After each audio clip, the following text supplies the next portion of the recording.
Lily एक जिज्ञासु छोटी लड़की थी जिसकी मुस्कान चमकदार थी और आंखों में एक अद्भुत चमक थी। एक शाम जब वह बिस्तर पर जाने से पहले अपने दांत ब्रश कर रही थी, उसने कुछ अजीब महसूस किया। उसके नीचे वाले दांत में हल्का हिलने का एहसास हुआ। वह तुरंत कांच के सामने गई और देखा कि वह दांत ढीला हो गया था। उसकी आंखें खुशी से चमक उठी। माँ, पापा, मेरा दांत ढीला हो गया, उसने खुशी से चिल्लाया और लिविंग रूम की ओर दौड़ी। उसके माता पिता मुस्कुराए और उसे सांत्वना दी। यह एक बड़ा पड़ाव है लिली, जब यह गिर जाएगा तो टूथ फेरी तुम्हारे पास आएगी। लिली की आंखें आश्चर्य से फैल गईं। टूथ फेरी?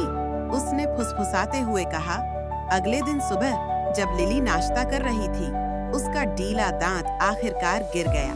उसने उसे अपने हाथों में सावधानी से पकड़ा और गर्व महसूस किया। उसके माता पिता ने उसे एक छोटा सा बॉक्स दिया ताकि वह दांत को सुरक्षित रख सके। आज रात जब तुम सोने जाओ तो दांत को तकिए के नीचे रख देना, उसकी माँ ने समझाया। टूथ फेरी रात में तुम्हारे पास आएगी और तुम्हारे दांत के बदले कुछ खास छोड़ जाएगी। लिली रात का बेसब्री से इंतजार करने लगी। उसने पूरा दिन कल्पना की कि टूथ फेरी कैसी दिखती होगी। क्या वह छोटी होगी और उसके पास चमकदार पंख होंगे, या शायद एक चमकदार परी होगी जो रात के दौरान चुपचाप उड़ती हुई आएगी। उस रात लिली ने अपना छोटा दांत तकिए के नीचे रखा। वह थोड़ी थकी हुई थी, लेकिन उतनी ही जिज्ञासु भी। उसने धीरे से कहा, मैं टूथ फेरी से मिलना चाहती हूँ। और फिर उसकी आंखें बंद हो गईं और वह जल्द ही गहरी नींद में डूब गई। रात के बीच में जब चांदनी उसके कमरे में गिर रही थी, एक हल्की सी फड़फड़ाहट की आवाज सुनाई दी।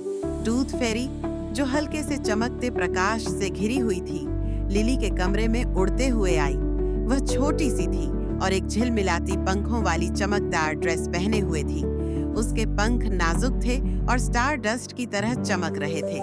उसने तकिए के नीचे पड़े दांत को नजर से देखा और धीरे से उसे उठाया और उसके बदले में एक छोटा चमकदार सिक्का छोड़ दिया।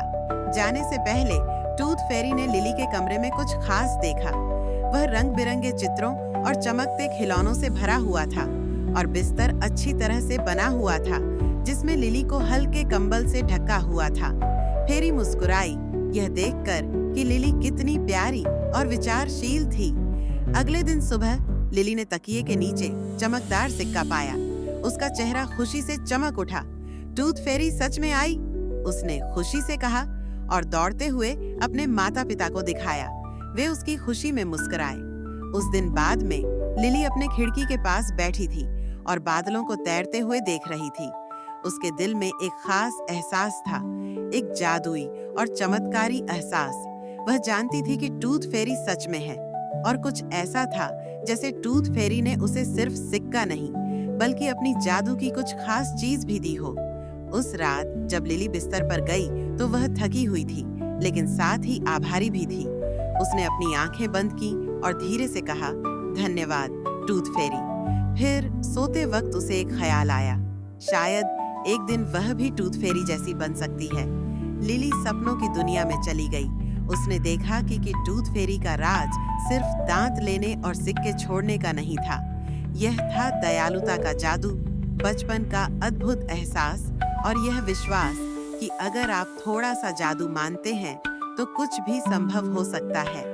अगर आपको कहानी और हमारा प्रयास अच्छा लगा हो तो हमारे चैनल जोड़ी की पौड़ी को लाइक करें, सब्सक्राइब करें और दूसरों के साथ शेयर करना बिल्कुल न भूलें।